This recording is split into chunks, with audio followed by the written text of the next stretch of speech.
Setup तो वही है जो पिछले कुछ दिनों से हो रहा है। लगातार ताबड़तोड़ सेलिंग है एफआईआईएस की। 4,447 करोड़ की सेलिंग कल की ट्रेड में, और डीआईएस की उसके सामने 4,360 करोड़ की बाइंग है। वो बार आएंगे आपकी स्क्रीन पर, एक बार बार्स रखिएगा और देखिए जरा, लगातार वही ट्रेंड है। वो 21,000 वाला मामला जो था वो एमएससीआई वाला था, ठीक है, लेकिन उसके अलावा भी अगर आप देखें 4,000, 8,000, 5,000, 4,000, तो $500 बिलियन तो दिन की तो सेलिंग हो ही रही है एफआईआईएस की तरफ से। कैश और फ्यूचर्स जोड़ दें तो भी सेलिंग है, 5,472 करोड़ के करीब की सेलिंग है। इंडेक्स फ्यूचर्स में करीब करीब 800 करोड़ की सेलिंग हुई है आशीष, और स्टॉक फ्यूचर्स में करीब करीब 200 करोड़ के करीब की सेलिंग हुई है। लेकिन ये 7 दिनों की सबसे कम सेलिंग है इंडेक्स फ्यूचर्स में, ठीक है, सबसे कम पिटाई हुई है 7 दिनों में।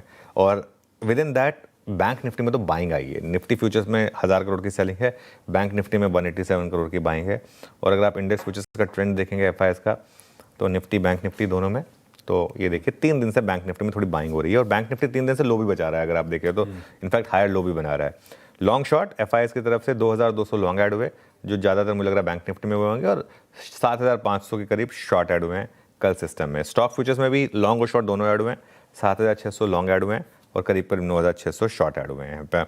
एफआईआई का लॉन्ग शॉर्ट, ये देखिए रेशो थोड़ा इंप्रूव हुआ है, लेकिन नेट शॉर्ट ऐड ही हुए हैं, 8.34 से 8.78 हुए हैं, क्योंकि दोनों लॉन्ग और शॉर्ट ऐड हुए हैं और प्रोपोर्शन में लॉन्ग ज़्यादा ऐड हुए हैं, इसलिए वो रेशो इंप्रूव हो गया। लेकिन नेट कॉन्ट्रैक्ट में शॉर्ट ज़्यादा ऐड हुए हैं, इसके लिए ओवरऑल नेट कॉन्ट्रैक्ट शॉर्ट जो है सिस्टम बढ़ गए, 2,59,000 से बढ़कर हम 2,64,000 पर आ गए।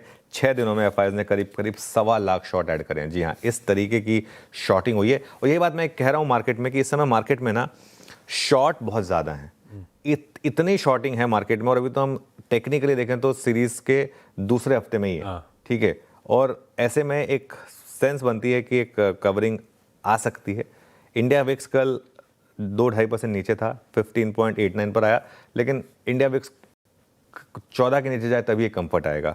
पुट कॉल रेशियो भी स्टेबल था, 1 पर रहा वर्सेस 1.02, और बैन में कोई अपडेट नहीं है, ना तो कोई एंट्री हुई बैन में, ना कोई एग्जिट हुई बैन में। और 2 स्टॉक्स जो एज इट इज बैन में बने हुए हैं वो हैं एम्बर एंटरप्राइजेस और केन्स टेक।